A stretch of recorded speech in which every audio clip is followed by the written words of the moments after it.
Hello and welcome to You're Wrong About Musicals. I'm Esme, And I'm now and today we are going to be talking about Matilda. It is Matilda. our first episode back of the year, and we took a little Happy break. New Year. Happy Happy 2024. 2024, guys. I'm feeling very positive about this new year, actually. It's weird, but I'm Really? like, yeah, I've got a good year coming up. Getting the braces off, for sure. Seeing Taylor Swift. Me too. You too. Like, I'm gonna go see some good theatre. We were just talking about that. yeah. Yeah, just two really life-changing things are gonna be happening to me this year, though, for sure. Shall we do some news? I even wrote it all down. Yeah, because at first I was like, when we first sat down, I'm like, what are we gonna talk about in news? I was like, there's either a lot of news or there's absolutely none, and I feel like there is actually quite a lot. Yeah. This is gonna I be was gonna go through. everything we've missed since the 18th, or Oh whenever God. we've recorded it. The week You know what before. else I realized? The What? last time we recorded, we were like Uh-huh. doing a ton of like, oh, happy this holiday, happy that holiday. Mm-hmm. And we said, oh, happy Hanukkah, Hanukkah is happening. And then the day after we recorded, it It was like was, the last day of Hanukkah. yeah. Like, Um, shit. I hope everyone still had like a nice Hanukkah if they celebrate though. Yeah. Any holiday. I hope it was fun. I hope it was fun. I actually went on a proper holiday this break. Okay. It was amazing to see the sun. I really enjoyed it. It didn't rain for 4 days. Anyway, Anyways, where should we start news. the news? Where should we start with I'm it? just gonna go down this list as we remember them because Okay. it might show you how important we think things are based on how quickly we remembered they happened. Okay. Mean Girls movie and musical, specifically both because musical because it's opening this year in the West It's End. opening this year on the West End and it's coming out next Friday. So it's coming out, we're recording this on Saturday, and it is coming out in 6 days. I have a Yeah. calendar on my desk. I think he had a countdown. No, I don't have a countdown. I have a calendar, so I could like just because I knew it was coming out on the 12th because I want to hear Renee Rapt's version of World Burn on like streaming so bad. Yeah. That's my only like joy towards it. But the track list is out. It's obscene. It's batshit is the We best way to exaggerated a bit. describe it. Yeah. We exaggerated a bit before we start recording. But between Revenge Party and World Burn, on the original Broadway recording, there are Mhm. 6 songs between Yep. the two of those songs. There Yep. is 0 songs between them in the new movie soundtrack. It goes Yeah. Revenge Party, World Burn. Straight to World Burn. I'm so excited for that very jarring transition. No. But I assume there's a lot of plot to get through There's a between them. lot of plot, and I'm worried it's gonna be like the Dear and Handsome movie, where you just go like large part. Where like I think one of the main criticisms of the Dear and Handsome movie was because they'd removed some songs where they were meant to be songs, you just forget that they were singing. They were meant And like they were David there Hansen was does singing. not have that many songs. To be fair, I feel kind of bad saying that because one of the things we critiqued about like Anastasia was that Yeah, it's a line of too dialogue and then a many. song, and there's too many songs. Either commit to being fully sung through or make a play. No, I like it, but I like it. I like. Although I do love a song through. Yeah. I think there Actually, there is a middle ground, and unfortunately, we're just really picky. unfortunately, we're just over opinionated, and I would like to caveat all of my Mean Girls opinions because they're interesting at the moment. I've That every above time my Esme is bed there is a signed poster, so I can say whatever the fuck I want about this musical.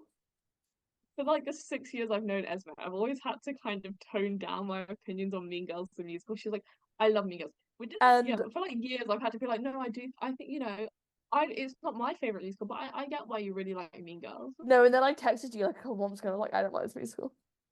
Like I think Mean Girls might actually not be that good. And I was like, fucking finally. And this I isn't Mean Girls slander. I really enjoy Mean Girls. Like I really do like Mean Girls. I It's I not don't a know. groundbreaking I musical. don't. It's not the groundbreaking piece of art that I thought it was when I was 14 years old. Yeah, like I think it's really enjoyable, and I think a lot of the songs are good. It's just the As I cut we said, got for the movie. very excited to have Renee Rapt's version of World Bug because that song live is truly an experience. I stand by that. Yeah. Um, Anyways, moving on before we get too into Mean Girls, we'll do a Mean Girls episode. It's coming this year. What was next on the list? Sunset Boulevard going to Broadway and is closing tonight as we're Tonight, recording this. as we're recording this, I think the closing performance might be happening. No, Nicole is probably not on 7. stage. It's 7 now. So Nicole is probably on stage staring down the audience. Doesn't it start at 7:30? Yeah, but Nicole is on stage for the entire time you're like entering the theatre. I thought it was 20 minutes. Yeah, so in like 10 minutes, Nicole will be. Yeah, she's about to get on stage. Stand around the audience. That's transferring. They haven't said what theatre, and I but did they like all of the jokes about how they're gonna do two opening. I saw a lot of people be like, New Yorkers aren't gonna move for it. I was like, I'm sorry, but like the area where the Savoy is like hell. Like I don't like to walk down there where the Savoy is. So that they were able to pull it off there, they can pull it off in New York. I think it's really, if you watch the videos of people like recording it, it's really funny because you have the security guard like going in front. It's like move out the way, get out of the way. And there's just some guy singing Sunset Boulevard. Yeah. And then when it's raining, people the being like, "Oh my there. God, how's he gonna do?" Not they're sending through Times Square. See, the thing is that like Broadway is on Times Square, but like a lot of the theatres like are down side streets, if that makes sense. And a lot of like the people walking down there are people going to shows. They'll figure out like a route. They will figure it out. But they've also announced that all of the principal cast are transferring. I don't know Sunset Boulevard, but there's a rumored cast album happening. Yeah, a live cast album. A live cast album, and I need it. So I, really want it. I think the woman that's playing Betty. Yeah, I don't know her name off the top of my head. She's playing Eurydice in Hadestown when it opens here. Grace, and then her name's double barreled. Yes. Hodgett Young. I'm sorry if I said that. I'm trying to recall her name. I think that's right. I think that's right. She's meant to be playing Eurydice Hadestown, and there's been a lot of jokes about like Orpheus turns around and she's like, I'm off to Broadway. I saw this thing that was like in the space of 12 months, she's made her West End debut. Professional debut. Yeah. She's made her professional debut in Sunset Boulevard, will open a show in London. And will transfer to Broadway. Which is insane. One of the topics of conversation at our New Year's party was who has tickets to Hadestown and who doesn't. Still not us. Still not us. We will get them, I promise. Promise. We've discussed like actual dates now. We're not just saying we'll do it. We've discussed. We're closing in on making an actual plan. Yeah. Rest assured, by the end of the year, we will have seen and we will have an episode where we can confidently talk about Hadestown. Instead of just being like, I saw this from the deep recesses of my brain. It seems really good. I think it'll be really good. We'll see it. Really good. We'll see it, and then we'll talk about it. Yeah. Old Friends is also closing tonight, I think. Yes. Yeah, I'm sad I missed that, but it just never worked out. My one friend who would see it with me isn't in London at the moment. Yeah. So it's not entirely my thing, so no. I'm not too distraught, but I mean, the big one for me. Andrew Lloyd Webber was being haunted. He had to have an exorcism in his house. I'm unsure if it was in Sydmonton. No, it's not. It was his London house. Even better. His London house was haunted. He has like a big ass townhouse he had to remortgage when Bad Cinderella almost made him go broke. And then it was haunted by a poltergeist. Poltergeist. So all I'm gonna say is sometimes Ghost is really doing the most. Yeah. And shout out to all the people who sent it to me. Kimberly Akimbo is unfortunately closing on Broadway. It is. But I mean, the vibe around Kimberly Akimbo is it had a good run. It ran for over a year. I would love to see it over here. Mm-hmm. I think it's one of those shows where I feel like once you've seen it, you've seen it. As so they don't have a recurring audience. I think they do. I know I've seen some people online who've seen it many times and love it, and then I have a friend in real life who saw it, and she's like, "Yeah, it was good. It was a fun time." Maybe it does, but it's just there's only so long you can sustain yourself on. I think that's it, and it's a weird show. I really like to see it. I do hope it comes to the West End. I've listened to the cast album, I think, once all the way through. If it comes to the West End, I'll very happily see it. I'm gonna really quickly skim this next one because this is already going a bit long. But I Yeah. don't want Esme to talk too much about it. No offense to Esme. Gatsby is confirmed going to Broadway, we think. Yes, the Moving Broadway. on. Wait. The Doubtfire. Broadway Journal have said that it's going to the Broadway, which is what we heard last year, and they're Yeah. holding auditions, and so it's basically just like they just need to put out a press release. Yeah, that's Mrs. Gatsby corner. Doubtfire. Mrs. Doubtfire is Mrs. extended. Doubtfire the musical is extending. Yes. We were talking about this. Neither of us like it. No. Not in the sense that we've seen it in Disney. In we, the sense we did theatre roulette over Christmas. And we got Hamnet, which was really good. Really good. And our seats were very decent. And did you say like I could gamble or I could do this? Yeah, so the thing was, basically, for theatre roulette, you can cross off 5 shows. Yes. And so we had some that we knew. We were like, oh, we're going to cross off, like, Harry Potter. Yeah, Stranger Things. Like, stuff like that we were like, we know we're not Jersey want Boys. to see this. And then there was something else that I was like, Choir of Man. Choir of Man. Like, these aren't shows that we, like, hate and we're like, oh, fuck this show, we never want to see it. It's not our thing, and we'd rather not spend the money on the chance to go and see it because we'd rather not see it. Like, here's the thing: if I had unlimited funds and unlimited time in London, that's also the thing. It's the time thing. Then I would be like, sure, I could waste an evening at Choir of Man and have a decent time. But it's because it was like we were only going to get to do it once before we both went back. Like I'm already back at uni. We knew we were only get to do it once, so like we may as well like at least try to narrow it down a bit. But you still want fun, so I was like, keep in Mrs. Doubtfire because if you cross off Mrs. Doubtfire, all of the shows left we'll want to see and we'll be happy with. But if you keep Mrs. Doubtfire in, there's a level that we might not like it. Unfortunately, I've made a New Year's resolution to only be #positive about shows. No hatred anymore.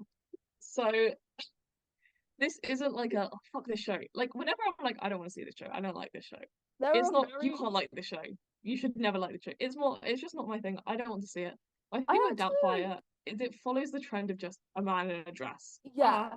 That's where I'm like, oh, do we really have to? But I get why it's running for as long as it is. Like I've seen the original Doubtfire movie. I think it is good. You know, I think it's funny. Yeah. But it again falls into the thing of does everything need to be a musical? But that's kind of how I'm feeling at the moment about like a lot of things. Like, it was like I was gonna make a joke after we saw Hamnet, and I was gonna be like, would have been better if it was a musical. I think I did end up making it. And then I was like something wrong. But I did really enjoy Hamnet. Hamnet was amazing. The thing where my movie does everything need to be a musical is I saw Time Traveler's Wife. Yeah, me and Esme both saw 2 shows each over Christmas. One of them together, which was Hamnet.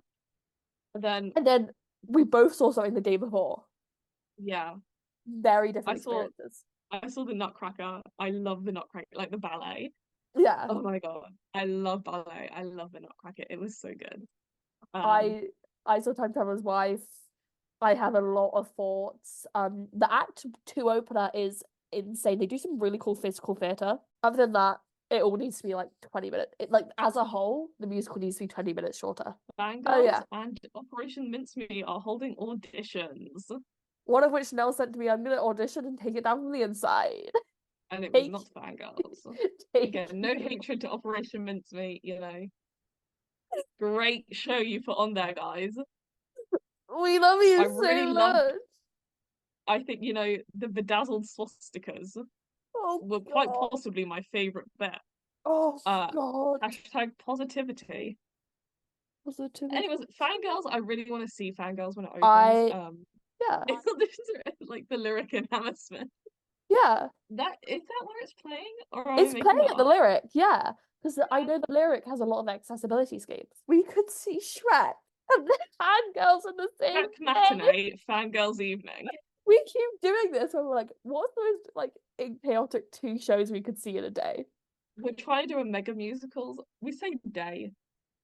I don't know if that's going to work out. And also mega musicals is a bit of a stretch. We want to see Les Mis and Phantom. Yeah, we just want to see Les Mis and Phantom in the same day. And we've got like a group of like 5. Yeah. We're trying to get a big group so we can get a discount when we all book together. Get a rate group. So if anyone listening would like to join, send us the dates you're free. Maybe in like summer. Summer, You yeah. can just tag along. We want to buy out the theatre. We don't know that many people. I was looking at my next note and I was like, what the hell does this mean? I just remembered. My note says emails. So during a production of Hamlet. Oh yeah. Not Hamnet, which is when you first sent it to me. Hamlet's really good. Although there were some people next to us who were on their phones the entire time. The entire show they were on their phones, and it wasn't even like low brightness and like tilted down. They were just on their phones normally. Like I want to pretend like I'm in Tudor England right now, and you're stopping that. There was a point where I was like, I'm not above snitching. Yeah, I will get up and say, excuse me. Hey, can you please stop? I love Shakespeare, so I didn't really. Sorry, I'm still on Hamlet. I thought it was really good. It was really good. The emails. It was during an interview. I'm really sorry. I do not. Andrew Scott. Andrew Scott. Yeah. Was it definitely Andrew Scott? It's Andrew Scott because I get a lot of news about him because like my Twitter feed thinks I really like him when actually I think he just needs to grow up. He was talking about like the worst bit of theatre etiquette he'd seen or something. Yeah. He was like during a production of Hamlet that he did. Where he was Hamlet. I think he said he was doing the to be or not to be soliloquy. Yeah, he was doing some famous speech from Hamlet. I always want to say Hamlet now. Wrong. I know it's wrong. Such an audience member pulled out their laptop and started emailing someone.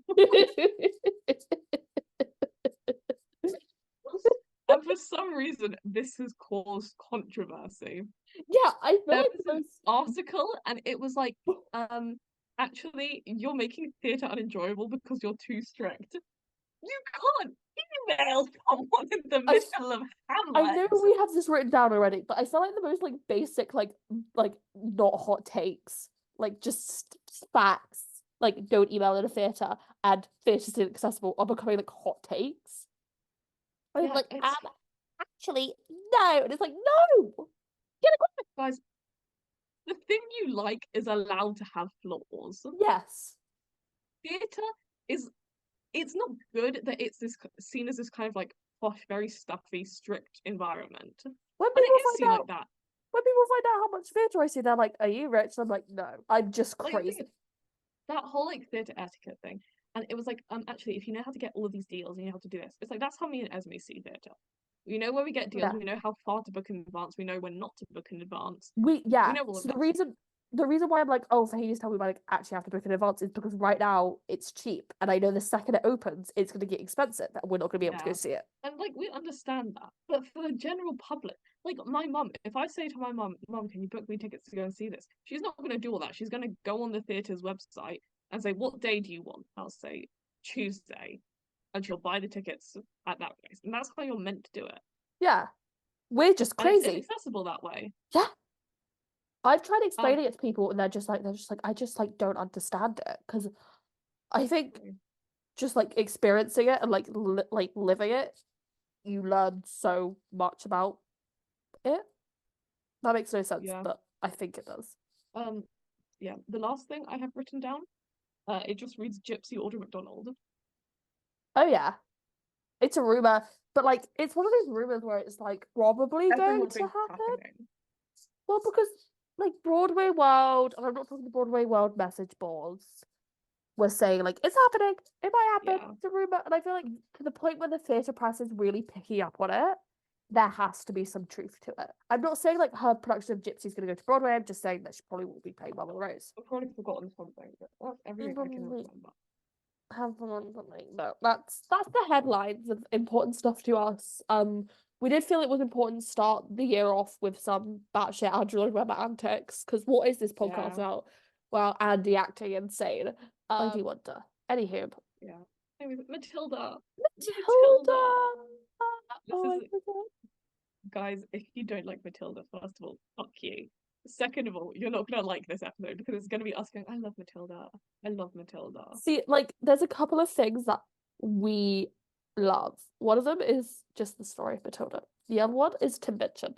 if you listen to our end of year review, you might understand how we feel about Matilda. No, Tim And in Minchin. about a month, you're gonna hear us talk more about Tim Minchin. Literally, in a month, we're going to talk about Tim Minchin again, and it is going to be the best day ever.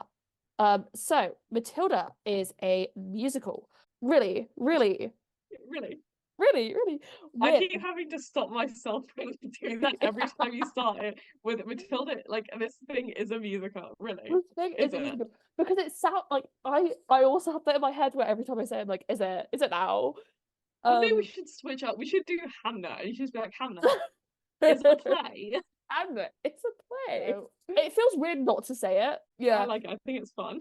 it's funny in my mind now.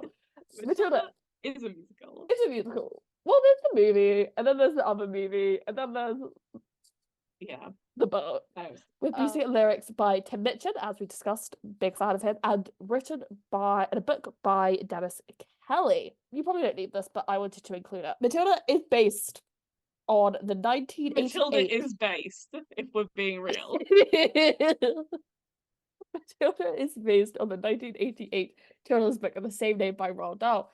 It is one of the most successful children's books of all time. He has also written books like James the Giant Peach and BFG. Time have listed it as one of the top 100 YA books of all time. I wouldn't call it YA. Nor would I. I was looking at this list. Should I tell you what else is on that list? Talk Everlasting. Everlasting is also not YA. No, I was like looking at this list and I was like, what? This is like the most unhinged selection of books ever.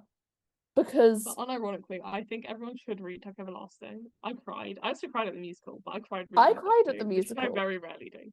I've not read the book, no.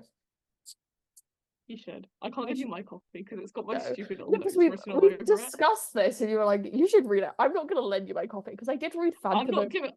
I gave you my copy of Phantom. You're not getting my copy of Tars. I returned my your copy of Phantom. I gave you one copy of Phantom. Yeah, I returned it in a very good manner, despite the fact that it literally been to Africa. But I'm going to say this now, right up top. I love the story of Matilda. Can you recite the film? I can recite the film. I love You'll have to pull this out occasionally. It's like my party trick. I've not got anything else going for me. No, so I love all versions of Matilda. It's not just the book. I don't actually revisit the book very often for many reasons. I still have my original copy. It's over there. But yeah, also on this time list is another one of my favorite books called A Tree Grows in Brooklyn. And I found out they made a musical about it, and I don't want to talk about it. We're not. It's from the 50s, and so Roald Dahl is kind of a piece of shit. Yeah, fuck Roald Dahl. Fuck him. So, despite Dahl admitting he was anti-Semitic in an interview shortly before his death, at the age of 74, the existence of a number of reports of his alleged misogyny and racism for a long time seemed that the immense popularity of his books and their accompanying adaptations overshadowed the concern regarding his prejudice. His prejudice make it into his work. That's why I feel the need to bring it up. But the Roald Dahl estate seemed very committed to talking about his legacy and talking about the not the bad parts of it and trying and changing it. And I'm not going to get into the whole censorship debate around it because there is one. Yeah. We had, and this isn't the place. I do have thoughts, but there is in the links there will be a quote from I like this the Aaron Foxman, who was the national. I have a quote from an anti-Semitism board about his actions and the estate's actions and his death. But this quote from Abraham Foxman said, "Talent is no guarantee of wisdom. The praise for Mr. Dahl as a writer must not obscure the fact that he was also a victim." I think that's a very good quote. It is. There is a movie version that I am a massive fan of, which is Danny DeVito directed one. Directed by Danny DeVito. It was released in 1996. The biggest change is that it's American. So Matilda's British. In the book, she's British, and in the movie, she's American. They are two in my mind. Musical, she's British again. How did Americans react to that? They liked it. I think her being British does really add to the story, particularly because of the kind of school stuff. Oh yeah.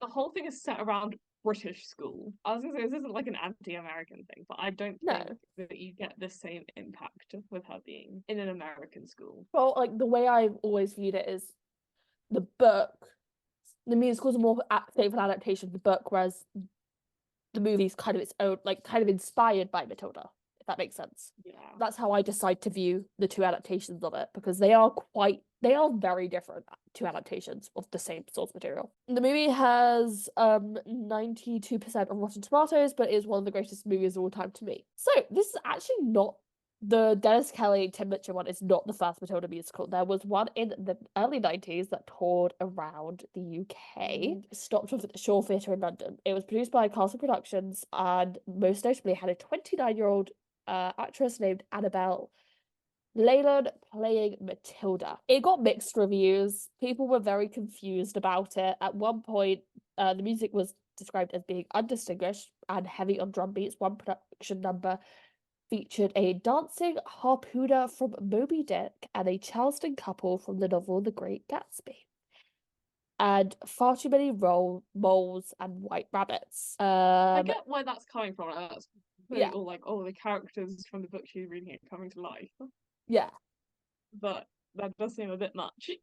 No, I get the impulse of like how when you're first looking to adapt something like Matilda. I mean, that's how they kind of got to the escapologist and the Yeah. acrobat in the musical. Review of the Observer noted the crowd, consisting of cutout, suburban, limbo, an audience comprising of little Matildas in Laura Ashley frocks and plastic Alice bands, who did seem to enjoy it. That would be you. I could I take have you to a go and see like most productions or like any production of Matilda, and you'd be like, I love Matilda. I don't know if I'd like this. I do actually have standards for like Matilda.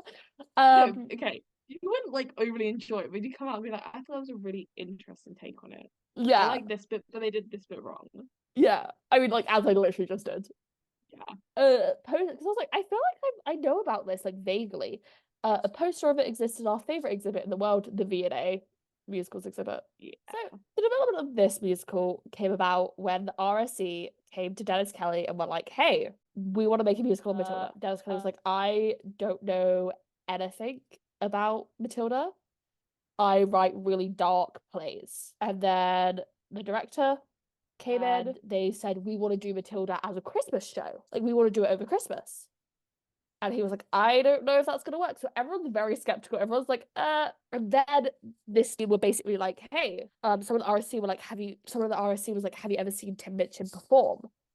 So the director went to Matthew Walker's, went to a show at the Bloomsbury Theatre and saw the genius of him and was like, "Oh, he could like write a good song. He would be good for this," but he couldn't make him cry. And he sat there thinking, and then like Tim Minchin sung a song called White Wine in the Sun, and everyone started sobbing. So that's how Tim Minchin got the job of writer of Matilda the musical, which Icon. makes so much sense to me. So yeah, Tim Minchin was brought on to write this. And Tim Minchin had wanted to write for the RSC for a long time. He had also tried to secure the rights to Matilda to make a musical out of it, like years before in Australia. They hadn't really taken him seriously there, so this was like his dream. The script was written first, and then the music was kind of added. And then obviously they kind of became one. So the first song that was written for Matilda was When I Grow Up. So much sense the second I heard it. I was like, oh. Yeah. And Love that song. I love it so much. And in the words of Tim Minchin, it kind of became the DNA of the show. And Naughty is built in the same chord sequence. It's the same it's the same song, but with a different melody. I was like, that's so. Somewhere back home, I have a piano book with all the Matilda music. Yeah. From when I used to play piano. Yeah. I used to play piano, guys. I got pretty good. You're actually really good at the piano. I learned by listening. So my parents got me this like Matilda piano because I love Matilda. Mm. They're like, oh, here, now you can learn all the songs. I was like, I don't fucking need this. I will just listen. I will have When I Grow Up on repeat, and in about a week, you will hear me playing it. Yeah. It was actually helpful though, because there's a lot of things going on in Matilda. Yeah. It's quite complex score. The musical looked very different. There were 3 workshops held where there were no children in the show at all. Dennis was writing a show for adults to perform, and the RSC didn't want children in the show. At one point, they had a puppet playing Matilda. That could be fun. It could be, But I like the show we have Yeah. very much. I saw this is kind of off topic. I just reminded me because you said puppet. I saw this production of Pinocchio. I Oh didn't yeah. see it, but I saw pictures of it. Pinocchio is played by a human actor, and like everyone else are puppets. Yeah, I was like, that's really interesting. I really like that. that is really interesting. And one quote from this like oral history of Matilda that was really interesting. When you think of shows like that have children in it, you think of like Annie, and the example they used here was Chitty Chitty Bang Bang. Feel sympathetic, and you like smile at the small child on stage and go, "Oh, how cute." But with Yeah. Matilda, that is so not what they wanted it to be. And you're not meant to be like, you're not meant to almost patronize Matilda as a character. Right, the moment they were like, right before Matilda hugs Miss Honey is a very moving moment in the show, as though she's going to squeeze all the air out of her. The Matildas are not asked to think about how grateful she is to have Miss Honey. They're asked to count to 5 elephants and then hug her. So it's putting off something in them and having them wear like a costume. We don't want you to like, as an audience member and as like an actor, be like, oh, like I'm just playing a child. Yeah. Yeah, you've kind of just got to like go with it. And like it's always reminding me of like revolting children. Yeah. Of like, you guys aren't meant, we're not meant to feel bad for you because you're orphan. We're meant to feel like, I don't know, it's very Roald Dahl, like as a whole, because his stuff is I quite think dark and macabre. we'll talk about it more when we get into our thoughts. But it's the Mm, kind of song, like the whole thing I feel is kids for the whole time are like, yes, this is what I want to be like, revolting children. This is so me. Parents, like the one time I feel like parents get properly emotional during the show is when I grow up, which is probably the most emotional overall moment in the show. We'll talk about it more, don't worry. my Um, God, I have, yeah, no, I and like stuff like My House as well. I feel like Miss Honey as a character is such a grounding force. I think it is definitely everyone in the audience is going to relate to a different character. So it would start performances in Stratford-upon-Avon in the winter of 2010, which, if you don't know, that's where the RSC have their headquarters. It's the birthplace of Because Shakespeare. yeah, It's, I think that like a lot of their local economy is supported by the fact that Shakespeare is from there. yeah, I've been there. They have a little fountain in the city centre, which has Shakespeare at the top of the fountain and a ton of his characters around the fountain. It's a bit ridiculous. That Um, sounds insane, but I kind of want to see I it. will say I did really like it because like it was a fountain and they had Lady Macbeth and she was like washing her hands. I was like, oh my god, Oh, that's she does sick. she does that in the play, She- It's a reference, guys. guys. Guys That's will okay. never get this reference. Um, I don't know. It's kind of like how where Jane Austen's from. Like everywhere you look, it's just like Jane Austen was here. Yeah, Maybe. It would end performances on the 30th of January 2011, with it winning Best Musical at that out at the Critics Circle Theatre. Yeah, it would win Best Musical at the Critics Circle Theatre Awards. So like early on in the Stratford-upon-Avon run, someone came in and was like with the reviews of 5 stars and said, "So we're going to the West End, right?" So it was a rave right from the start. On the 30th of March, the RSC would confirm the West End run for autumn of 2011, and it would be an open-ended run. as most shows should be. You know, when you get 5 stars in your out of town tryouts. If you got a ton of 5-star reviews and you're a pretty successful show, maybe you should just have an open-ended run in your theatre because Yeah. you know otherwise you're going to get kicked out of the theatre eventually because another show is going to pay more to get in there, and then Yeah. all of your fans are going to get pissed. It would have a cast recording come out on the 30th of September 2011, with it coming out on Doll Day. It would also be the day when they would announce the Matildas for the West End run. There were talks of trying to record the album live with the company from Stratford. And as much as I love a live album, I Yeah. am happy we have the studio of this because Yeah. it has a bigger orchestra. The first performances would be postponed by 5 days due to structural work and installation taking longer than planned. I think that makes sense considering the big set piece. Yeah, there's a And few big set pieces. yeah, and I wonder, I always forget how big like all of it is. And I wonder if it was just like a health and safety thing. If we cannot have random children running around when there's any construction work going on, then opening night would be moved to the 24th of November. There's a Spider-Man joke on Tim Minchin's blog about this delay.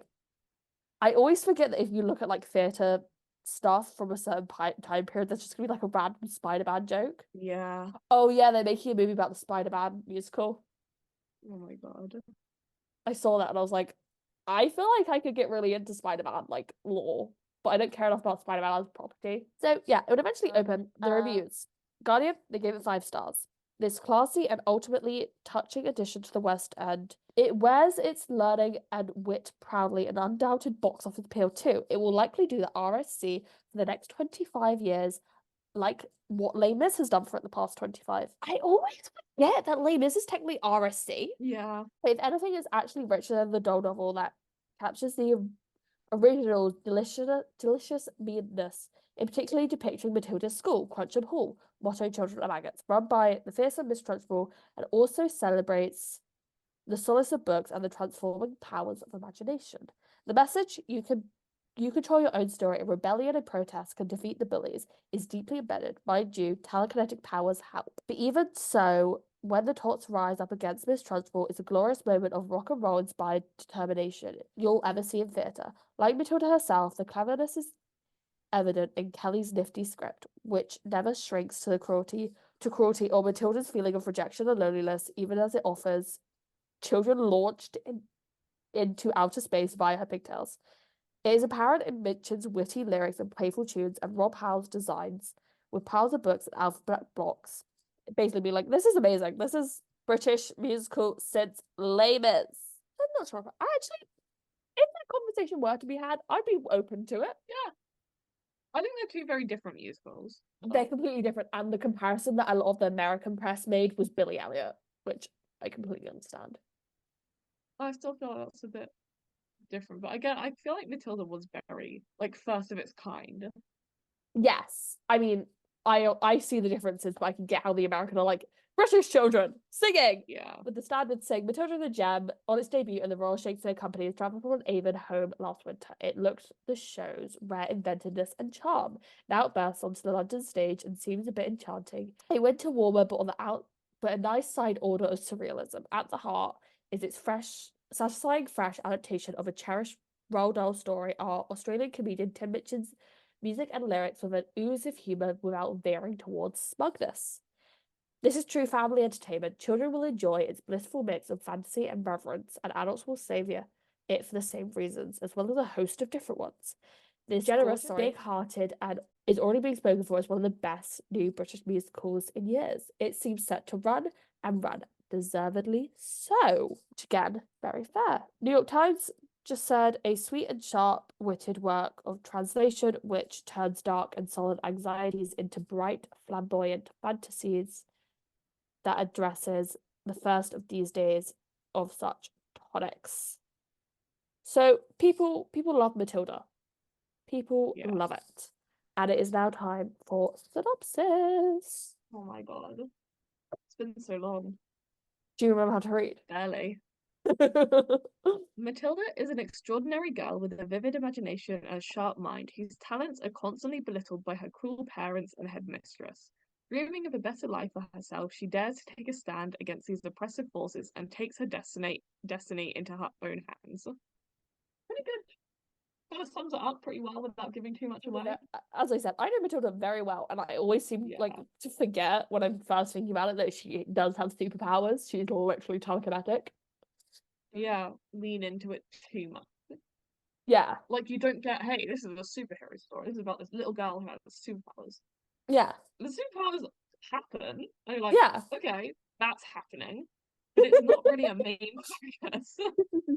No, it's like Matilda has the courage to use them for good, but it's not like she doesn't. The reason why she like leaves her parents isn't because of her superpowers in the end. Yeah. Does that make sense? Yeah. like it comes from within, and then the superpowers just like help her. Anyway, so as previously discussed, I love this musical. Me too. I love this musical too.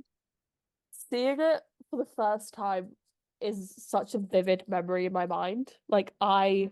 I was 7. I had the exact date, and I have never felt older when I was like putting this together and like what like seeing all the dates and everything. I was like, what?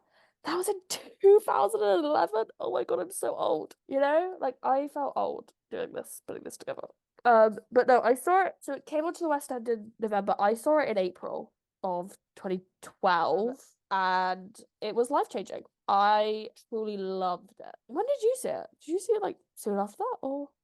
Um, so I remember very specifically who I saw as Matilda. Yeah, I did literally have to go and look up when she was on as Matilda from. yeah. But I saw it sometime between August 2012 and Hmm. September 2013. Yeah, because like everyone, there was a like a 6 to 9 month period where everyone kind of went to Matilda. Yeah. It was like Hamilton for mums and their It was daughters of a Hamilton certain Jr. age. Yeah. It was Hamilton for mums and their daughters of a certain age. Because like I went with my mum and we went with a ton of other mums and their daughters from school. I think And we did the same. that's how we all saw Matilda for the first time. Yeah. I remember, I so it wasn't for you, but for me, Matilda was the first West End show I ever saw. yeah, Yeah, I was probably like 9 or 10, maybe. yeah. Probably 9.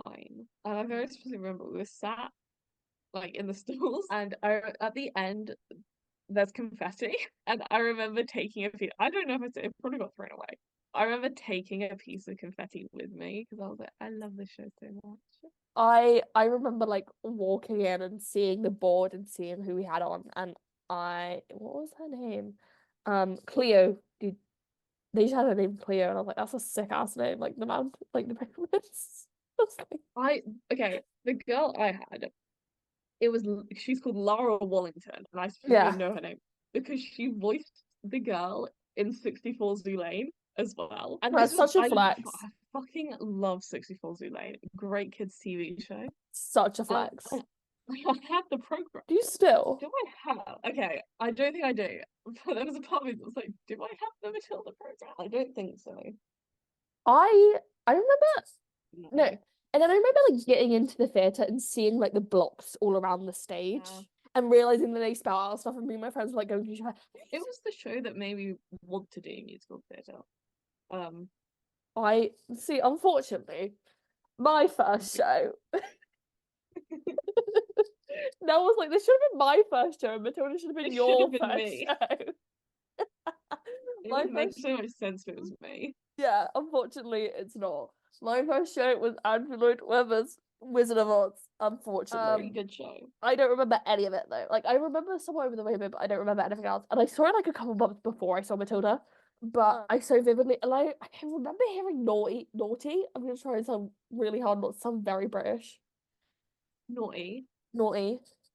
I remember hearing naughty for the first time and being like, oh my God, this song is pure genius. What the hell? This is This guy's amazing. onto something. This guy's on like when I go out for the first time, obviously like the swings was like insane because I didn't know the swings were gonna happen. I had no way of Those knowing what was gonna fucking happen. Those Every time I go and like go on swings in a play park, that makes it sound bad. I'm not like regularly going to play parks to go on the swings, but I have been in play parks like and when you were a ended up on the child. swings. Yeah. And then Yeah. sometimes we go to the play park near my house when it's Oh, darker because there are yeah. no kids there.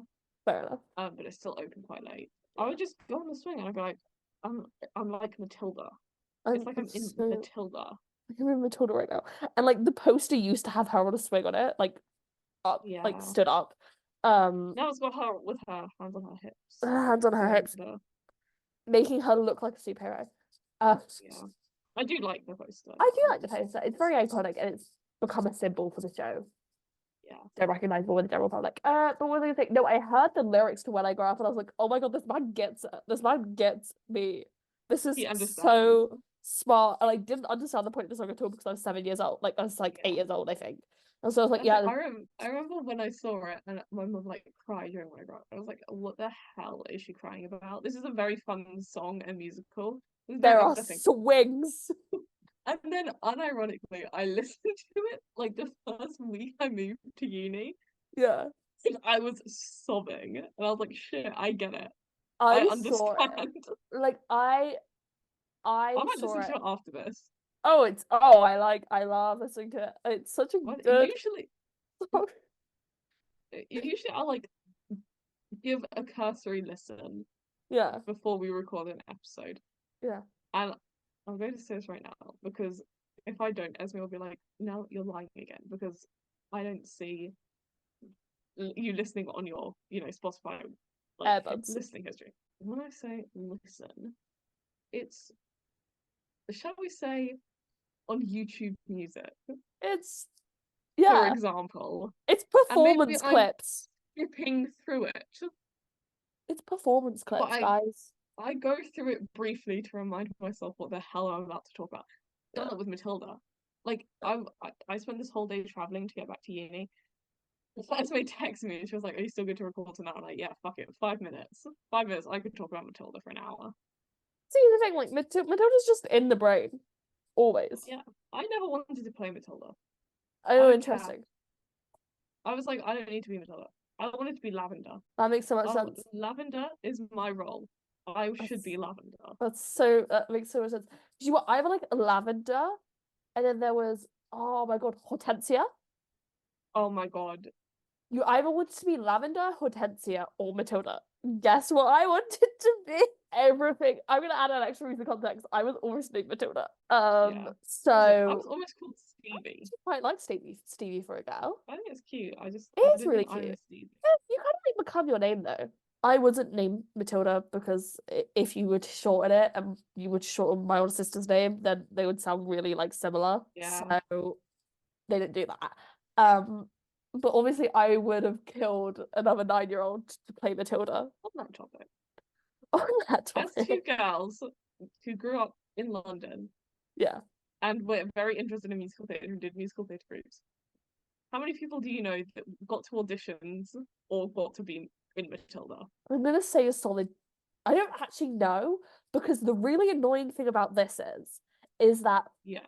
we were too old by the time by the Yeah. time Matilda the casting team were looking at like performance groups. They did the agents thing for the first 2 years or Yeah. whatever, and then they went to performance groups and now they're doing like open auditions, I think. Yeah. So when they were interested in doing the performance groups, we were too old. So I think all the kids who were younger than me, they all got to audition for Matilda. And Yeah. So I was also always too tall. Like I knew I was never gonna get cast because I was too tall. see, I was a I'm 5'11", short. by the way, guys. I Just for reference, I am now 5'11", and I've always been tall. don't know how tall I am exactly. You're like a Nels, solid 5'6", 5'7". I was a short child, so Yeah. that was never the issue. The issue was by the time they were looking, I was too old. The issue is that you're old. Yeah, was too old. So like everyone like below me, like I can name like 10 girls off the top of my head who I know for a fact have auditioned for Matilda. I have one friend who got to the finals of Lavender. Fucking bitch. I know, I and I want was to be like, Lavender. you would have been a really good Lavender. That's really annoying, actually. So my one, okay, I'm gonna say I think it's 3. Yeah.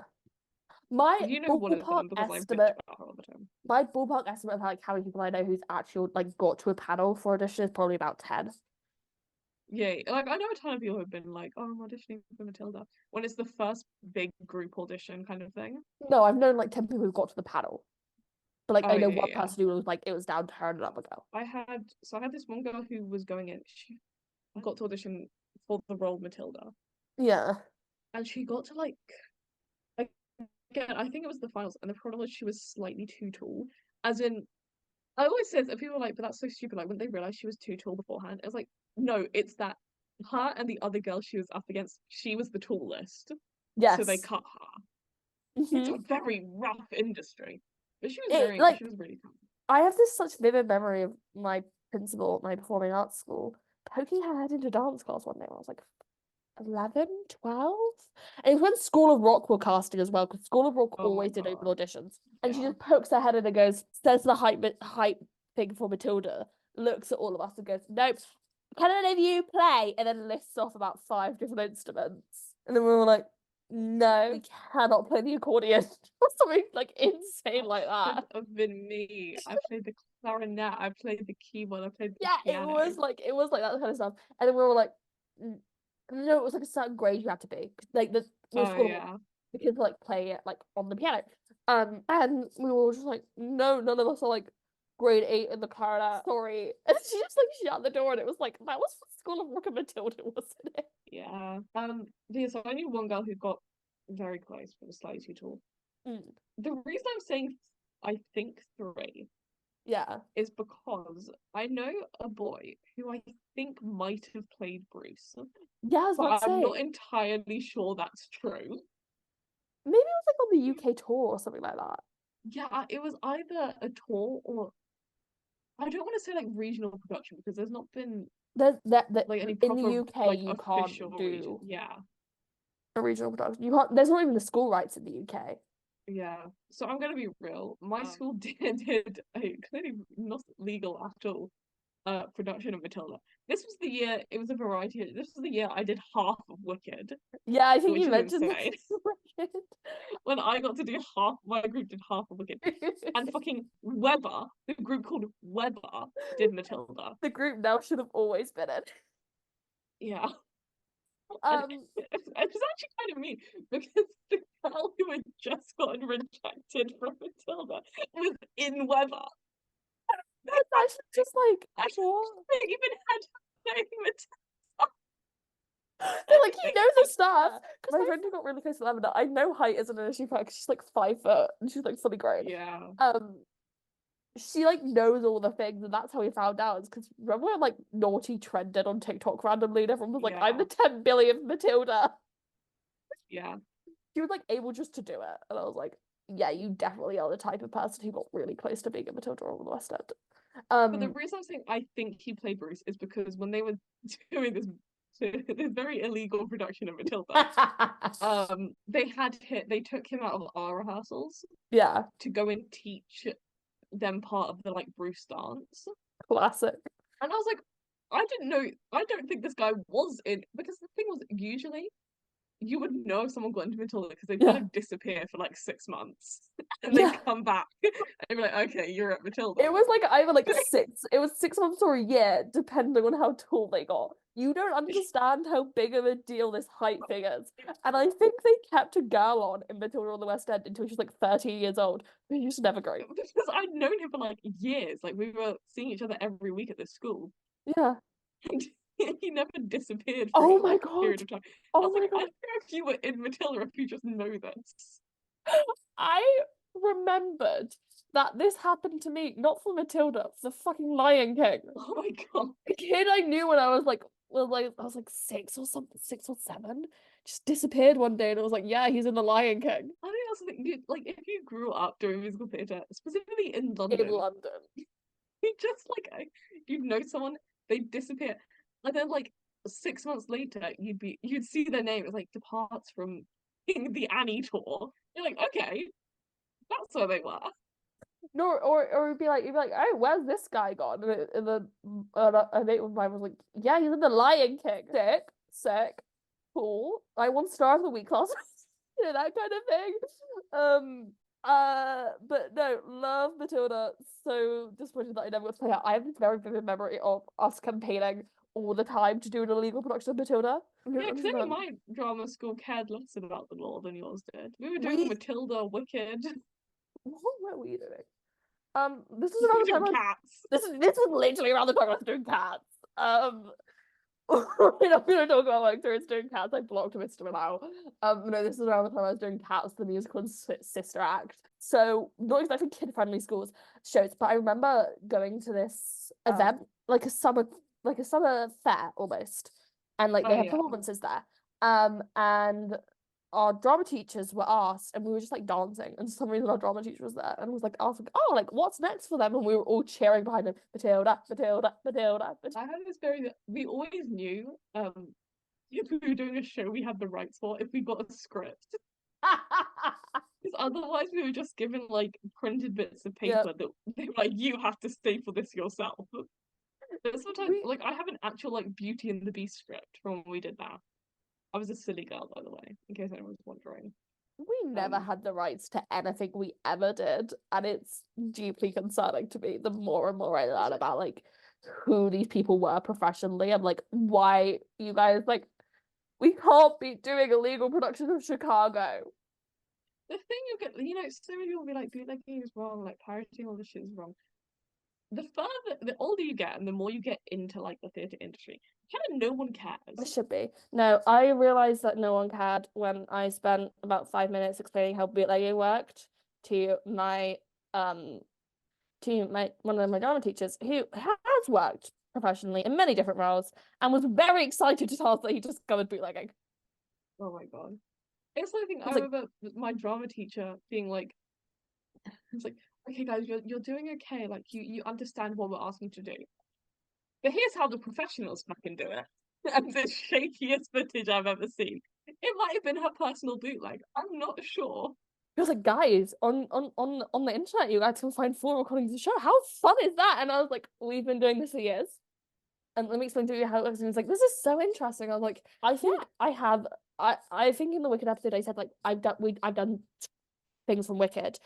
Do you want to know how we got those scripts? Oh. This is all very alleged, and I was a child. Ben Platt himself sent them to me. Pretty much, yeah. No, my drama teacher at the time had a friend in Wicked and sent photocopied the scripts and sent them to her for us to perform. Discovering that Matilda do £10 tickets is genuinely revolutionary for my life. They are kind of hard to get. Like, you do kind of have to go early. When I went the most recent time, When I Grow Up happened, and I just cried my eyes out. I cried my eyes out the entire time. Yeah. Every single lyric, man. It is one of those shows that going back to it's like It's a mix of nostalgia of just like, oh, I remember this song from when I was a kid, and also like, oh my god, the point of this song is so completely and totally different from what I originally thought it was as a child. Like as a child, I was like, haha, this is like adults probably think like this is dumb, but then I was like, I don't know, the lyrics about like being like strong enough to carry around all the things you need to carry around. Don't bring up the lyrics, I'll cry. But no, going back and revisiting the show as I've gotten older, the songs I actually really enjoy the most are completely and totally different. I would love to play like Miss Honey. Yes, yes, yes.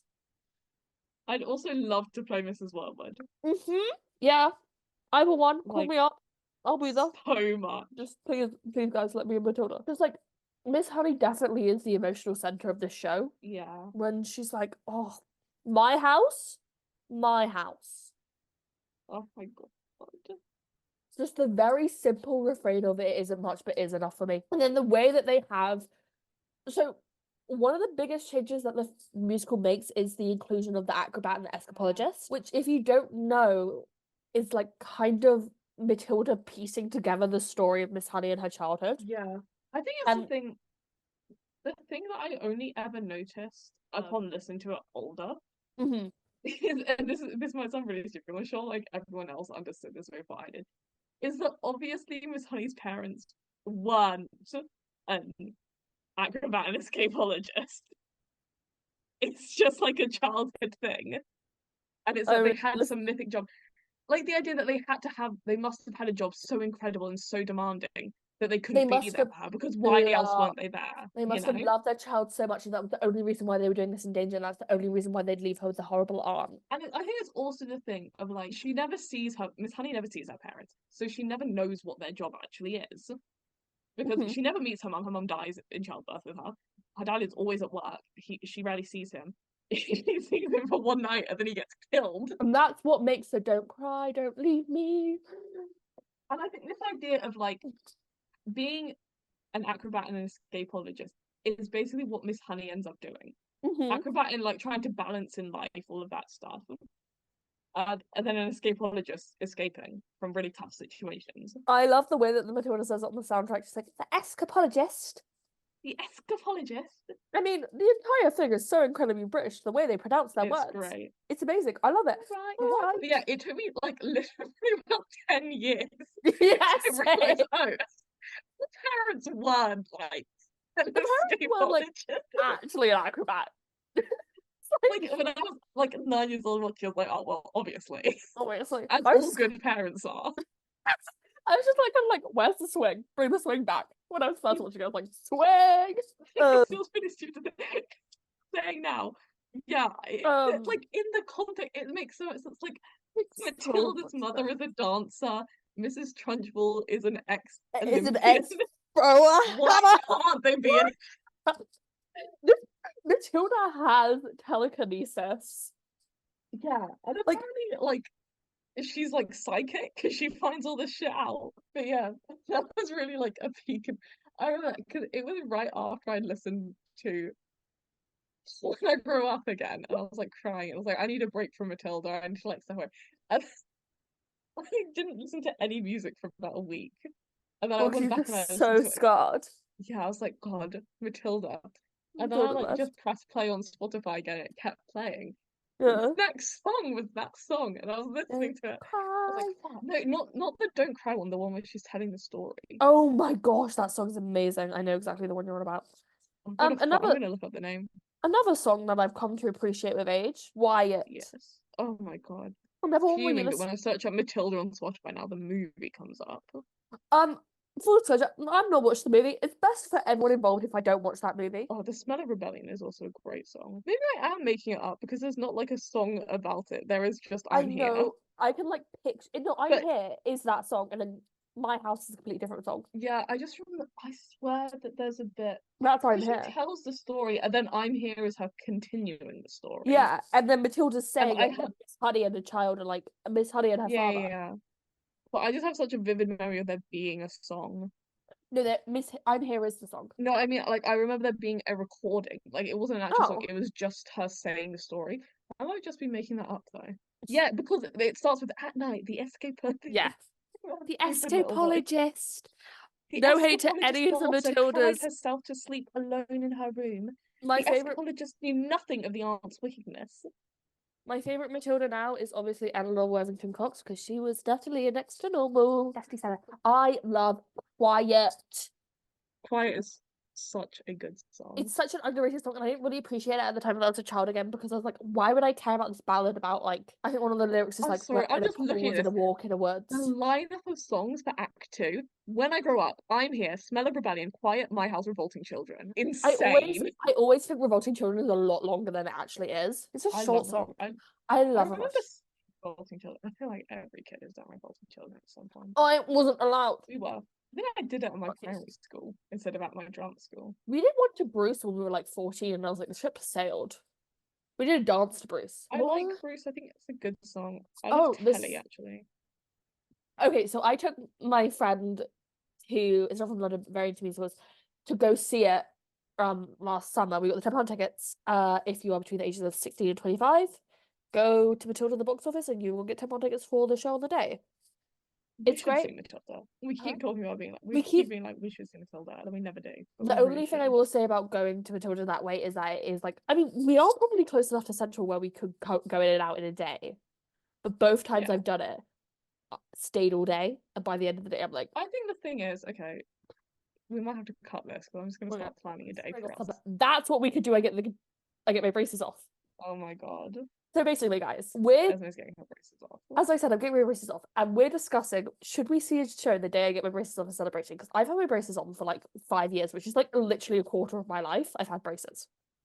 Esme doesn't go to an orthodontist. She goes to a hospital for her. I go to a hospital with a special ward. And no, it is the other one in London. There are 2 specialist teeth wards for children. I have been to both. My teeth, they look fine. That's the real issue. Is that outwardly they're fine. People always look at me like, your teeth don't look crooked. I'm like, they're not. That's not the issue. Anywho, because you have braces on for 5 years. They better fucking not be. So as celebration. So this is a big deal, basically, to get her braces off. Massive deal. we're either going. So I was jokingly like, "How should we go see a show the day I get my braces off?" You're like, we should go and see Hades Town So the the day contenders you at get. the moment are Hades Town. But I was okay. As it was like to celebrate, we should go and see Hades Town because Because we'll we enjoy it. It'll be fun. And I was like, but if you want a show that you know you're going to enjoy, like we both know we're gonna love Hades Town when we see it. But we there's both that know we're probably because gonna be like, "That was we've never sick." like engaged with it before. There's a small chance we don't like it. So I was like, what Mm. if we went to go see Les Mis, which you love, I love labels. and now Esme's like, we should go and see Matilda.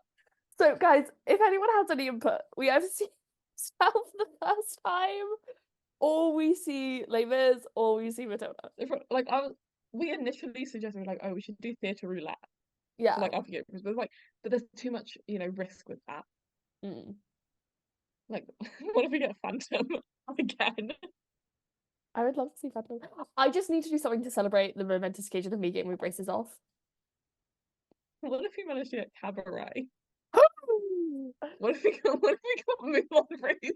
I would kill myself. We don't. Okay, to be clear, we don't dislike Moulin Rouge. I just It's think that 90 jukebox, like 90 songs in a jukebox musical, is a bit much. Yeah. Actually, okay, I keep saying there's 90 songs, and I've There never are, actually fact checked no, that. okay, I so just saw someone else say it's it a and was lot of like, you know what, mashups. that sounds right. No, I know the review you're talking about. It's a lot of mashups, so when you're looking at the track listing, it doesn't look too insane, but there's like a ton of medleys, and every 2 lines it's a different It's song. also just a kind of crazy like Thing. lineup of songs. Yeah. We probably will see whatever's cheapest. Yeah. That's what it will come down to. So realistically, it's either going to be Hades Town or Matilda. Yeah. If we book now, we'll probably be. I feel like we should just do Matilda though. Also, one thing I'd like to say is the scooters at the end, always a nice touch. Love them. It's always so fun seeing Miss Trunchbull come out on a little scooter. Oh yeah, and Telly, my friend who knows the soundtrack of Matilda, had never seen it. And then she saw it and she saw Telly, and then on the next day we were going out and we were on the tube and she was like, "I'm gonna listen with my headphones and just listen to Telly," and I was like, I love that so much. And so I just sat there on the tube watching her listen to Telly. It's a great song. It was a great song, and I love her joy at discovering it. The first time at her big age of 19, she was like, "I've discovered Telly from Matilda." And again, that's another song that I love because of how fucking British it is. Yeah. Anyway, any more thoughts? It's just gonna be. I really like Matilda. I love Matilda. It's like Anastasia. I fucking love Matilda. It's gonna be the same thing that happened to us after Anastasia, where we're both just gonna get a ton of it. You and Esme are tune twins right now, and it's gonna be us listening to like Quiet on repeat. And so the issue is now is that we got drunk at this New Year's party, convinced all of our friends to get on earbuds. Yeah, they saw me listen to a lot of Trolls 3. I've been really into Trolls 3 lately. Yeah. I feel like everyone needs to know. I want to put everyone on Trolls 3. It's a really good film. The issue is that I see now listening to Trolls 3 and I'm like, no behavior, whereas our other friends are like, is she mentally okay? It's just random, like people that I honestly don't even know that well. Yeah. That's rude to say when I know at least one of them listened to this. I do know you well. I love you guys. However, there's a difference between you seeing me listening to Trolls 3 and Esme seeing me listening to Trolls 3. That's such an interesting distinction of friendship, but I get completely what you mean. Like when Esme sees me looping, like alternating between Phantom and Trolls 3. Trolls 3. Like, yeah, all day. If someone else saw me doing that, it's weird. Yeah. So it would be nominated for 10 awards at the Olivier's, being best actor for Bertie Crable. Leo. Huh? He Trunchbull. Trunchbull, yeah. Yeah. Trunchbull's always done in drag in the stage show, and it works. I think drag is a bit general. Yeah. It's not quite drag. No, but some publications have called it drag. It works. It makes sense. Unfortunately, I always feel like when we do this stuff, I'm gonna sound hypocritical because I was just like, oh, I don't like Mrs. Doubtfire because it's just a man in a dress joke. But I don't know how to explain it without just being like, I'm right and you're wrong, and so that's a line from the Matilda movie. Yeah. I think it's a thing. The thing in Matilda the musical is that Miss Trunchbull is Miss Trunchbull. She just Yes. happens to be played by a man. Yes. In Doubtfire, I don't even remember his fucking name, but Mrs. Doubtfire isn't a real woman. Yeah. That sounds bad. But considering the next thing I was gonna say Mrs. was it's just a man in a dress. Mrs. Doubtfire That sounds Mrs. Doubtfire, it's I think Tootsie's a better like explanator for this. In yeah. Tootsie, the guy, I think his name's Michael, becomes a woman named Dorothy to gain something, gains it, Yeah. and then it's like, whoop, he's a man. Yeah. And Doubtfire does the exact same thing. Exactly. He Yeah. becomes a woman to get time with his kids. And then once he has the time, he can stop being a woman and stop going through all that. Trunchbull is Trunchbull's Miss just Trunchbull. Trunchbull. Trunchbull is She like just happens to be played by a man. Trunchbull is like a child's villain to the Trunchbull. It's like no one cares. Anyway, best actress for Cleo.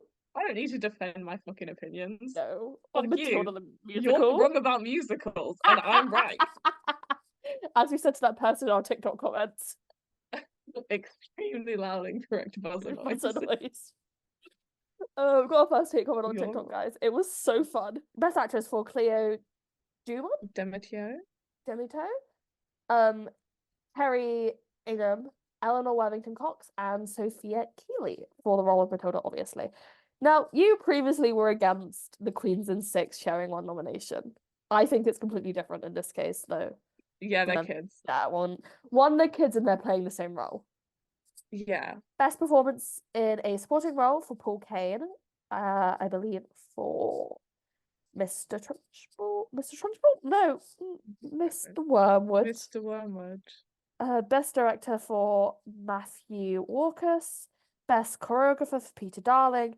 Best set and costume design for Rob Howell. Best lighting design for Hugh Ravenstone, and best sound design for Simon Baker. The sound design at the No score. I don't think they got score. What year was this? 2011, 2012? 2012. Great time to be in London. Awards.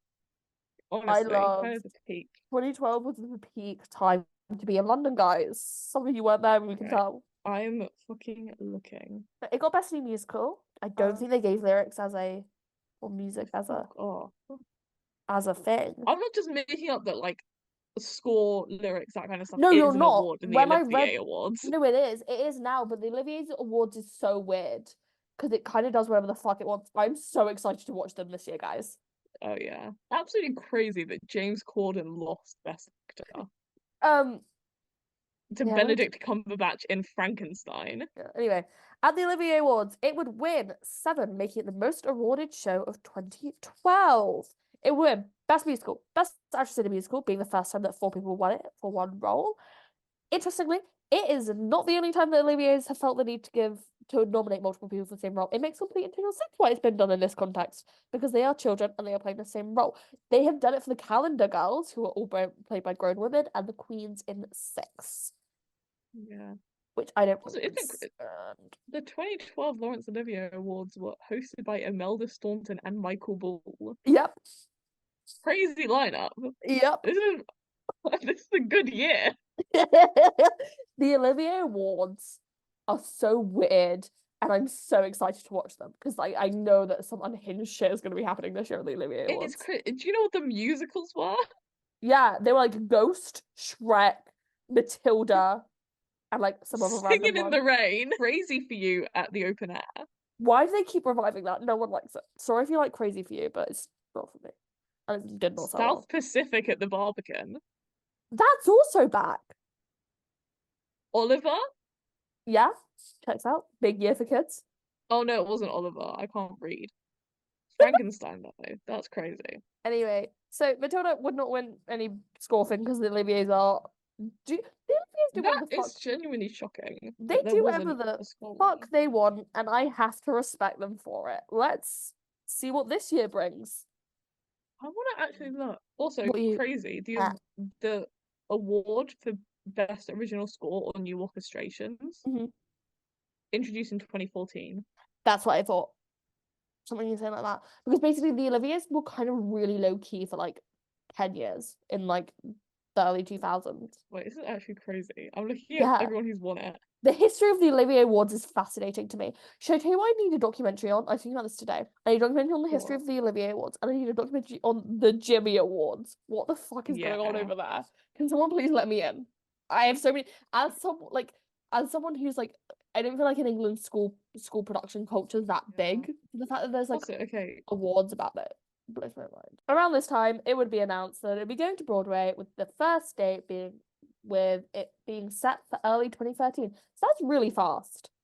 Like it Yeah. goes to the West End, start of 20 end of 2011, 2011. By 2013, they're like, it's going to Broadway.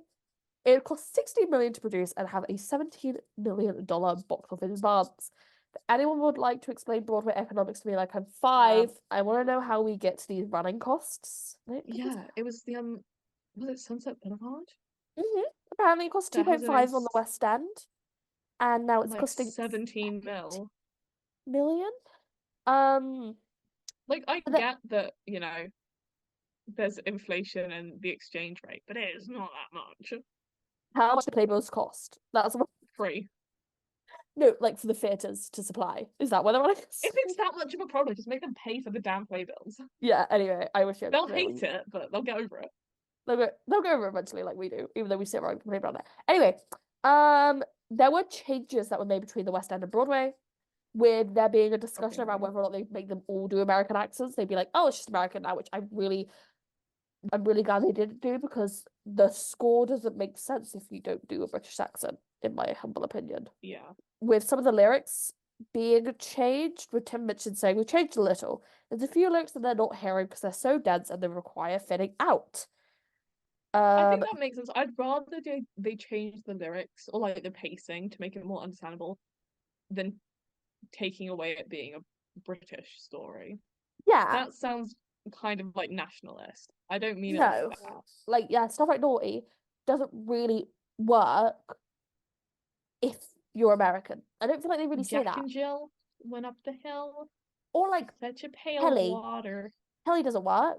The whole character All misses I work. know, I learned from Telly. Like, Like, they I don't. think there's something to be said. Could you change it to make it like culturally relevant to Americans? Like, I don't know if this is like stereotypical, and I'm sorry to any American listeners, but like, could you make the Wormwoods Southern? And does that then have a different influence on how you would perceive them? Yeah, Because because I how mean, we perceive them based we on their perceive them accent. based on their accents because they're from Essex. Um, FX.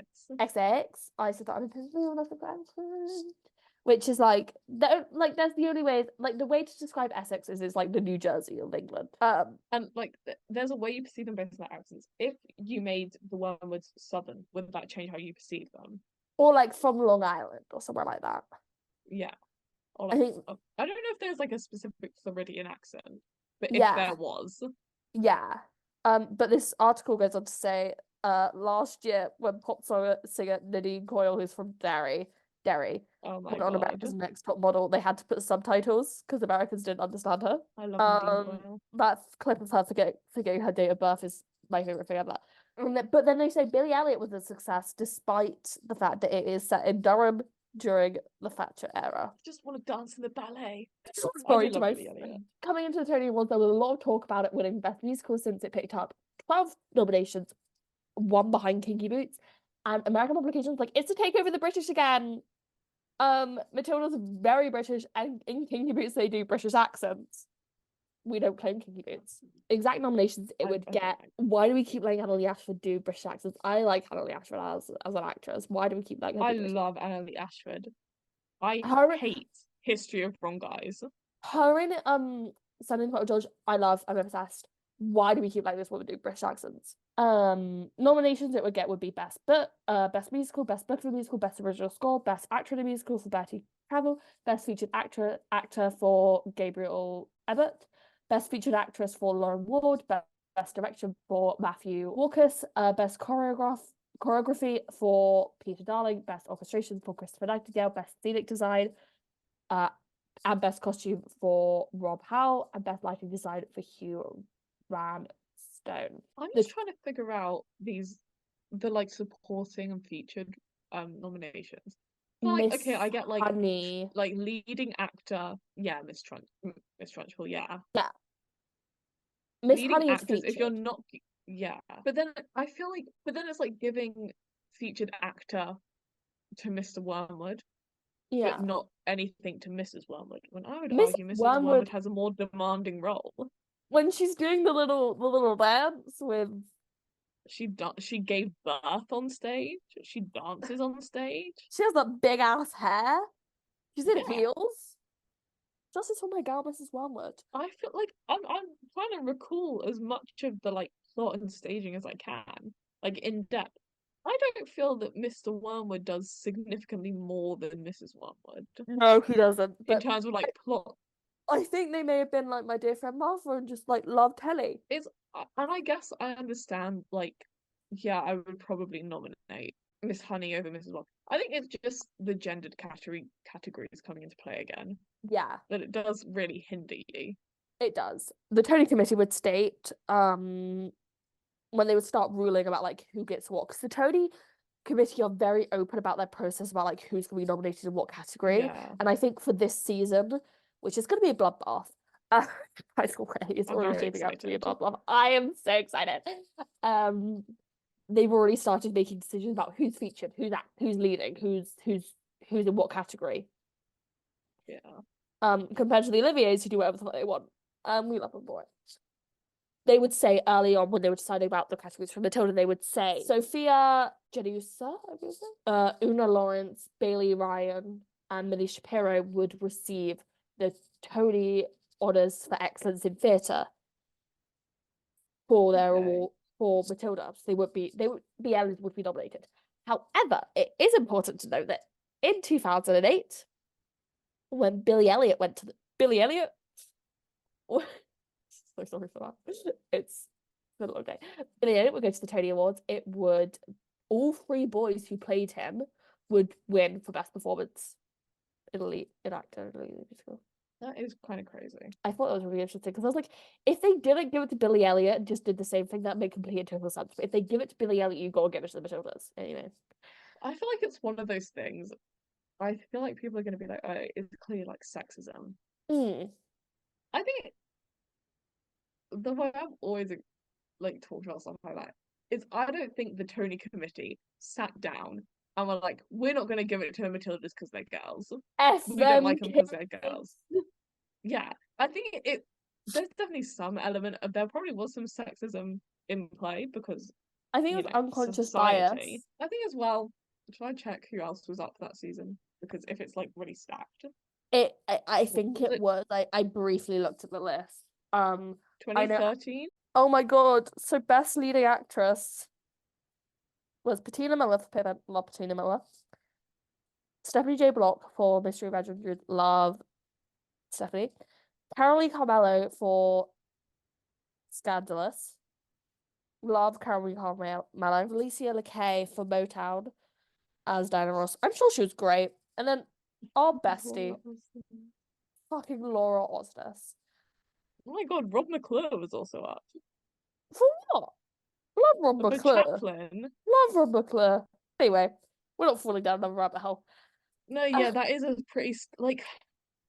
Can you imagine putting Bettina Miller, Stephanie J. Block, Carolee Carmello, Alicia LeKay, Laura Osnes all up for Best Leading Actress, and then giving it to 4 kids? I can respect that. So I see for reference what it was for the 2008 one.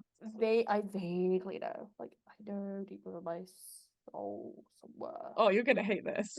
I know. It's Next to Normal versus Billy Elliot. I know exactly what this is. Versus Shrek and Rock of Ages. Yeah, I know exactly what it is.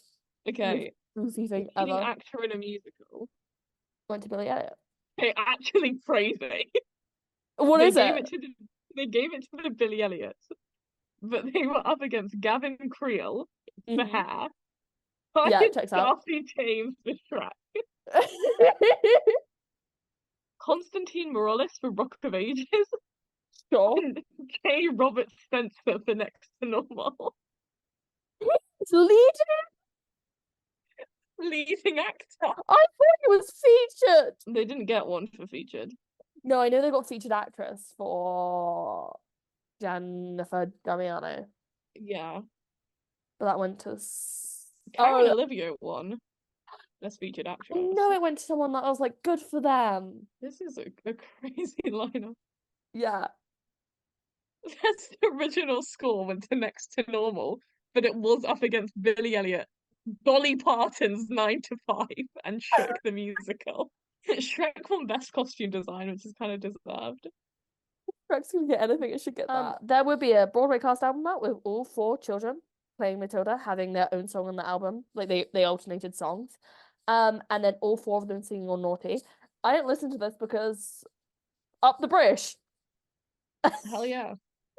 Um, I'm not national. I'm not that patriotic. And then when it comes to choosing what version of Matilda I'm going to listen to, I suddenly become very patriotic. Yeah. And these children do good British accents, better British accents than Ali Ashford does. However, I can just tell they've never been told that they were naughty by a teacher in their whole entire life. No seriousness. And that's what I like from my Matilda recordings. Anywho, in 2013, Tim Minchin would say that there were talks of the film, and there were tours going on in both England and America with direct quotes of him saying, there's a film that we'll probably make in the next 4 or 5 years, and all this sort of stuff. Having read a lot of Tim Minchin quotes, that's just kind of how this man talks. He's like Australian, isn't he? He is a genius, but I feel Yeah. like that's how I would talk if people were to ask me a lot of big questions like that. I'd just be like, yeah, whatever. The official confirmation came on the 15th of November 2013, when it was originally supposed to be happening in 2019. At the earliest, it's a contract stipulation that prohibited any film version from happening within 6 years of the musical opening on Broadway, with Denis Kelly coming back to write the script. It would close on Broadway in 2017. It's been lasting a while. Yeah, that's pretty Like, good. I think the thing with Broadway is like not even Annie can stay on for that long anymore. Yeah. So the fact that Matilda stayed on for as long as it did was very impressive. Yeah. The movie would be later made by Netflix, with it falling under their deal with the Roald Dahl estate with the copyrights of all of his works to turn them into some kind of like movie or TV show. I think there's even like talks of them making games. And this is why the Wonka movie is so weird, because they couldn't use any direct references to Wonka's, like to Roald Dahl's Willy Wonka. So it all has to be based off of the movie by Willy Wonka, about Willy Wonka. The movie came out in December of 2022, with it being Wrong. It released. came out on the 25th of November 2022 in the UK and December Yeah, 25th, yeah. 2022 in the US. With it being, I have And with you it. just said that you're patriotic about Matilda. Therefore, it came out in November 2022. With it being released in cinemas in the UK in November. I know my stuff about Matilda. I've not watched this movie because I don't want to. I'm gonna be so Yeah. honest. Like, it would It just looks stress me. good. I'm sure it's great. It would just fundamentally stress me out. Yeah. I listened to the cast album, I listened to the recording, and went, I'm not having fun. I'm not watching this movie. Yeah. Unlike Mean Girls, where I'm like, I'm gonna go watch it. It seems like a train wreck. This is my Cats. That's It subscribed to is. Netflix, guys, by the way. Yeah, they removed the Reputation Stadium tour and put on Cats. It's a win for me. It's so good. It is running in the West End, and it is running indefinitely, but it's running into the same issues, in my opinion, that a lot of long-running shows are going through, where the theatre just needs a good lick of paint. The thing, the Cambridge Theatre isn't even like old. It feels so old in there, man. It's definitely, it's not a new build theatre, like it wasn't built last year. No. But it's some of those theatres, like His Majesty's, Her Majesty's, whatever you want to call it. Her Majesty's, yeah. Her Majesty's is an old theatre. Old ass theatre. Cambridge is like Art Deco, so I think like 20s or 30s. However, it needs a good lick of paint, and you need to sort the fuck out the sound, please. Which are all issues that all long running shows run into. Yeah. And in the US, school productions happen in Matilda. Junior Matildas happen all the time.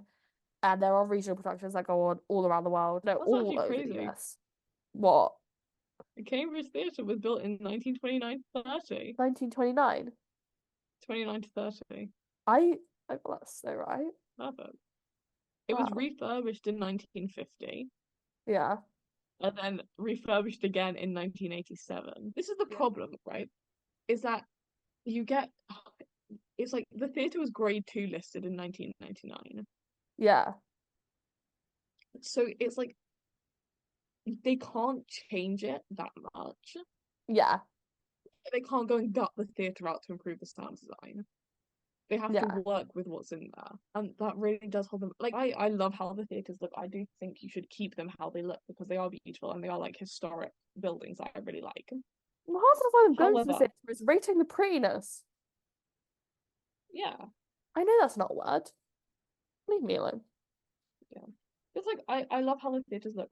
I just think I would rather sit in like the ugliest 2020 build theatre Ugh. in the whole world, like disgusting looking, and be able to hear everything going on, Yeah. than sit in the most beautiful theatre in the world and not hear a word they're See, saying. or you can have both. Drury Lane. Love you. Yeah. Beautiful. And I can hear. The problem is there's really not enough time to refurbish it. Like you Yeah. can't kick Matilda out for like a year to Yeah. refurbish the theatre and then expect it to go back in and immediately start selling this at the same rate it was. Yeah. Also, one thing I will say about the Cambridge Theatre is it's blue on the inside. It's very cute, but it really does show its like age, if that makes sense. Yeah. They painted everything. That first refurbishment, they painted everything red, and then the second refurbishment, they made everything blue again. I like the fact that it's blue because it makes it different. Yeah. And it fits Matilda very well. Oh, But anyway, I think that's I think that's it. Matilda. That's Matilda. Join us next week for Bonnie and Clyde. We're Guys, doing it on the like 2-year anniversary of us seeing it two live for the first time. year anniversary of us seeing it live with our good pals, Jeremy John and Francis Bailey McCann. Yeah. Oh my god. I'm really excited to talk about Bonnie and Clyde actually. It's had such an Yeah. interesting history, and I think a lot of it I've been very aware of, if that makes sense. Yeah. And its West End life has been truly wild to me. Yeah. It is a crazy show. It's We'll a get crazy into it next story. week. We'll get into it next week. We hope you guys have enjoyed. Like the new cover art, New Year, New Us. I've also liked responding to people's comments on TikToks. So if you have any Yeah. comments, let us know. Someone tried to say we knew nothing about musical theatre. Not Wrong. even about musical theatre, about theatre. Theatre. Wrong. And then someone asked us about why seeing Andrew Lloyd Webber was amazing. Because he's incredible. I was just like, he's a legend. He is a Tory, and I Anyways. don't. Bye bye.